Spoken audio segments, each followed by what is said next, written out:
नमस्कार। कुछ मांसाहारी राक्षस लोग के तर्क बाटे कि हमनी के खसी मारी, बकरी मारी, बोका मारी, गाय भैंस, पारा तथा ऊँट के मार दी तो ये सब पाप बाटे। अब अपने लोग भगत होके खेत में जौन कीड़ा के मारे खातिर टंकी के छिड़काव करी तरी तो का ई पाप नहीं खे? तो इस ऐसन विचारधारा बोक के अपन जीवन निर्वाह करे वाला लोग से हमर थोड़ा सा प्रार्थना बाटे कि भैया एगो बात बाटे, हमरा जौन देश के सुरक्षा करले शासन प्रशासन सैनिक उ काहेला बा देश के सुरक्षा करे खातिर। अगर देश के ऊपर कोनो दोसर देश के तथा इ देश के हानि करे खातिर उ देश में आक्रमण करैताते तो फौजी के फर्ज का बनैता? ओकरा के रोके के। यदि नहीं माने तो ओकरा के गोली प्रहार करके ओकरा के मारे के भी ओकरा आदेश बाटे, ओकर अधिकार बाटे। और मार दी और मर जाई तो ओकरा खातिर दुनिया के कोनो ऐसन कानून और संविधान उ सैनिक के उ फौजी के दोषी साबित नहीं कर सकत। ठीक वही प्रकार किसान खेती कर रहल बा और कीड़ा ओकर खेती के आक्रमण करके नाश कर रहल बा, सत्यानाश कर रहल बा, ओकर पूरा कैल धैल बर्बाद कर रहल बाटे। तो यदि उ किसान ओकरा कीड़ा के मारते तो जैसे सैनिक के पाप ना लगी सही प्रकार एकरो पाप ना लगे के चाहिए। ठीक। और एगो बात, गृहस्थ आश्रम में रह के ऐसन ऐसन पाप बिना गिनती के होते रहले तो सतगुरु जी के ओर से ऐसन ऐसन पाप के लगी काटे खातिर ऐसे ऐसन पाप जौन पाप अपने के दिन प्रतिदिन ना कला से भी कितना जितना भी बची अपने को पाप होबे करी, उ सब पाप के काटे खातिर भगवान कोनो मंत्र देले रहले। कहले कथी कि जैसे सत्य नाम हृदय धरियो भयो पाप को नाश, जैसे चिंगारी अग्नि की पड़ी पुराने घास। मर्यादा में रहते हुए। अब एगो बात, किसान के ई उद्देश्य नहीं है जो कीड़ा के मारे। कीड़ा के मारला से ओकरा का फायदा बा?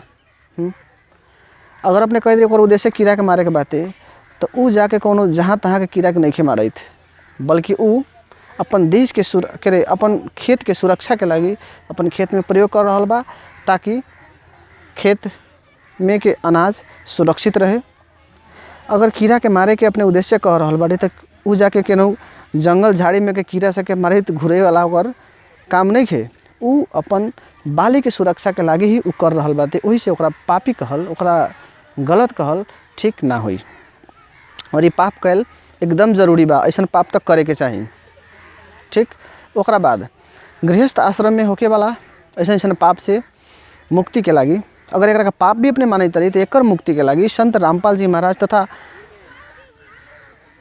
उनकर ज्ञान में उनकर भक्ति में इतना पावर बा जे ऐसन गलती जौन पाप अनजाने में हो रहल बाटे हमनी के तथा जान के भी कुछ ऐसन बा कि मजबूरी वाला पाप बा उ कर ही के पड़ी। अब जैसे कि कहले कहती कि पृथ्वी ऊपर पगजो धारे कोट जीव एक दिन में मारे, हमनी के पृथ्वी पर पाँव रख रहल बारी तो हमनी के करोड़ों जीव के हत्या कर रहल बारी। अब बताऊ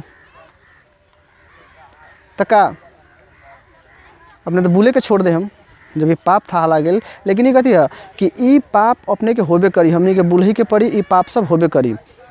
और ऐसन ऐसन पाप जौन पाप हमनी के बिना कहले नहीं रह सकते, हमनी के जीवन गुजारा करे खातिर ही पाप के जरूरी बा। जैसे कि कहल जाला कि दही में बैक्टीरिया रहल। अब बताओ दही अपने खा रहल बारी, उ सब बैक्टीरिया सके अपने नष्ट कैली मरल तो ओकर पाप भी लागी अपने के। लेकिन ऐसन ऐसन जौन पाप हमनी के एकदम अनिवार्य बा करे के पड़ी, जौन भगवान के आदेश बाटे उ करे वाला, उ अगर नहीं करे तो अपने चलित बुलित नहीं खे। इस पाप अगर नहीं करे तो अपने के धर्म के भी कोनो संभावना नहीं खे।